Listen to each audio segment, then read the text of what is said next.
Hey, welcome. My name is Erin McIntosh, and today we're going to learn how to do a watercolor wash similar to the sky in this painting. We'll try out a few different techniques and paint along with me. Today I'm going to start with a flat wash. And this is a basic watercolor technique that is great to practice. You can work on wet paper, you can work on dry paper.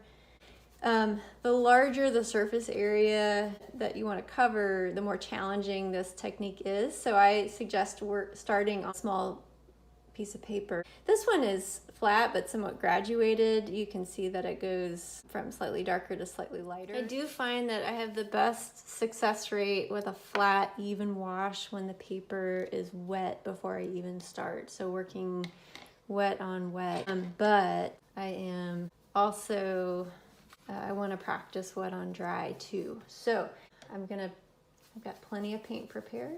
See, I'm going to work with a wet brush, lots of water. I'm working on dry paper. I'm going to tilt my paper up just a little bit. All right, and I'm going to work quickly. So here we go. All right, I'm going to go right in on across the bead of water. There it is.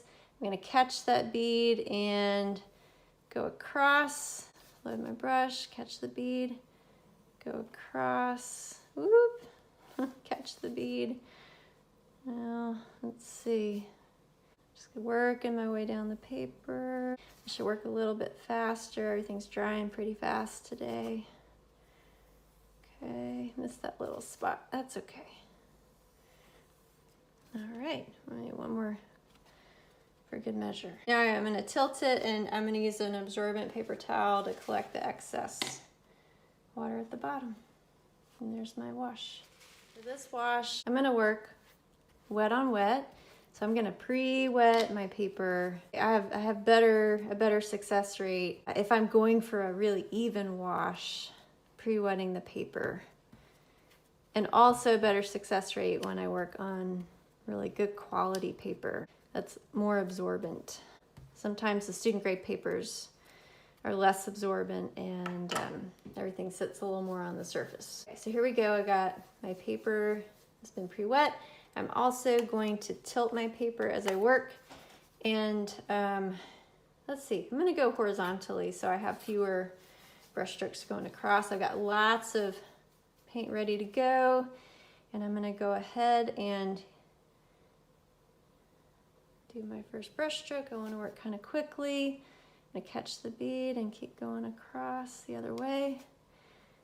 Okay, lots of water here I'm working with. So here we go. I'm not going to have to do too much more. All right, I'm just going to kind of rock this around a little bit. We'll let it dry. It will get a little more even as it dries. So we'll check it out. To remove the top sheet from a watercolor block, I want to wait till my painting is completely dry and find the ungummed little section. Use my palette knife to just gently work my way around the block. Okay, and then I can remove the sheet. But again, wait till your painting is totally dry. What I recommend is having 2 blocks so that you can be working on something else and resisting the temptation to remove something too early.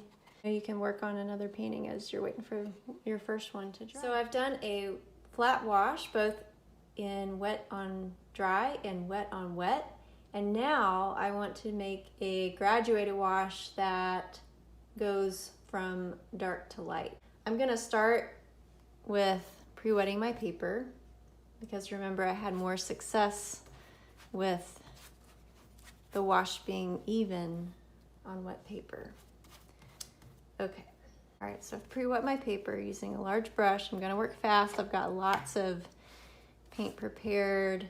So I'm gonna start at the top and work my way towards the bottom, gradually adding more water as I go. Here we go. Concentrated at the top, add water, stir it in. And I'm gonna tilt my paper too. Add more water. Okay. Ooh. I'm gonna move over to a new section on the palette so I can dilute my wash a little more. I'm gonna move my hand. Ha.